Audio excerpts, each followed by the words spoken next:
حضرت ابو ہریرہ فرماتے ہیں رضی اللہ تعالیٰ عنہ کہ بھوک کی شدت سے میری کمر دوری ہو گئی تو میں ڈرا کہ کوئی مجھے نقصان نہ ہو، تو مسجد نبوی کے ایسے گوشے پہ بیٹھ گیا جہاں لوگوں کا گزر ہوتا تھا۔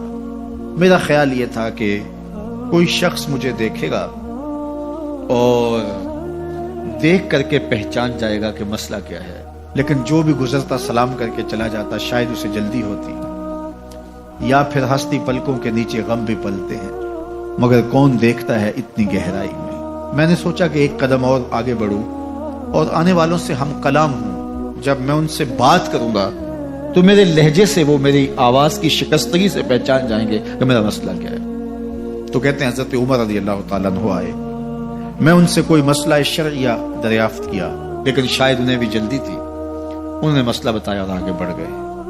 میں پریشان تھا کہ حضرت سیدنا صدیق اکبر رضی اللہ تعالیٰ عنہ آئے۔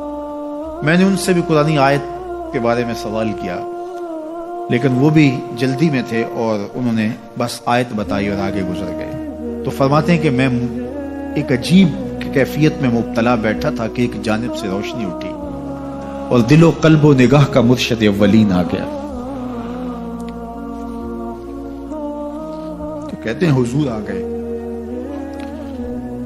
تو چونکہ میری عادت بنی ہوئی تھی کہ میں ہر آنے والے سے مسئلہ ہی پوچھ رہا تھا، تو میں نے حضور سے بھی مسئلہ پوچھ لیا۔ تو حضور نے میری جانب دیکھا اور پھر زیر لب مسکراتے ہوئے بولے، ابو ہریرہ بھوک لگی ہوئی ہے؟ میں نے کہا جی حضور مجھے بھوک لگی ہے۔ کہا میرے پیچھے آ جاؤ۔ حجرات اقدس کی قربت میں حضور پہنچے تو اہل خانہ کو آواز دی کچھ کھانے کے لیے ہے؟ تو انہوں نے کہا دودھ کا ایک پیالہ ہے۔ مجھے فرمانے لگے ابو ہریرہ وہ جو صفہ کے چبوترے پہ بیٹھے ہیں جاؤ ان کو بلا لاؤ۔ کہتے ہیں دودھ کا ایک پیالہ، اور مجھے تسکین ہوئی تھی لیکن 70 آدمی بیٹھے تھے وہاں۔ خیر حکم تھا، میں بلا لایا، میرے ہاتھ میں دودھ کا پیالہ دیا، کہا ابو ہریرہ دائیں سے شروع ہو جاؤ۔ اب میں ایک شخص کو پیالہ دیا اور دودھ کو دیکھنے لگا اور وہ سیراب ہو کے گٹا گٹ پینے لگا، اپنی بھوک اور پیاس مٹا چکا، اور میں نے دیکھا کہ ایک قطرہ بھی کم نہیں ہوا۔ میرے اندر جو پہلے وسواس اٹھ رہے تھے اور مجھے جو احساس ہو رہا تھا وہ مٹ گیا۔ پھر میں نے دوسرے کو پیش کیا، اس نے بھی سیراب ہو کے پیا، لیکن دودھ ایک قطرہ بھی کم نہیں ہوا۔ پھر میں نے تیسرے کو دیا، چوتھے کو دیا، 70 آدمی دودھ پی گئے، لیکن دودھ میں سے ایک قطرہ بھی کم نہیں ہوا۔ لگتا تھا رب نے اس دودھ کا تعلق حوض کوثر سے جوڑ دیا۔ تو حضور نے فرمایا ابو ہریرہ؟ میں نے کہا جی حضور۔ فرمایا کون باقی؟ میں نے کہا حضور ایک آپ باقی اور ایک میں باقی۔ تو فرمایا اب تم پیو۔ تو کہا کہ میں نے دودھ پیا اور خوب سیراب ہو کے پیا۔ حضور نے فرمایا اور پیو، میں نے اور پیا۔ پھر فرمایا اور پیو۔ میں نے کہا مجھے قسم ہے اس ذات کی جس نے آپ کو حق کے ساتھ مبعوث کیا ہے، میرے میں ایک قطرے کی گنجائش بھی نہیں ہے۔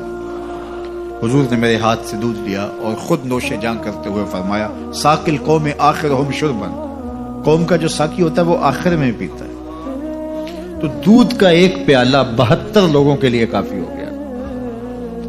یہ صحیح حدیث کے اندر حضور کا معجزہ موجود ہے، آپ نے بارہا علماء سے سنا۔ لیکن اس تربیتی عمل سے بھی کبھی غافل نہ ہونا کہ دو جہاں کا سردار ہے اور 71 آدمیوں کا جوٹا نوش جان کر رہا ہے۔ آج جب دولت پھیل رہی ہے، لوگوں کے پاس وسائل زیادہ ہوتے چلے جا رہے ہیں، تو ان کو ایک دوسرے سے گھن آنا شروع ہوتی ہے، برتن الگ ہوتے چلے جاتے ہیں۔ اسی زمانے میں تمام افراد ایک ہی برتن میں بیٹھ کے کھاتے تھے۔ پہلے یہ ہوتا تھا ایک گلی میں 2 امیر رہتے تھے، 4 غریب رہتے تھے، 2-3 مخیر حضرات اور جو ہے وہ کچھ متوسط لوگ رہتے تھے۔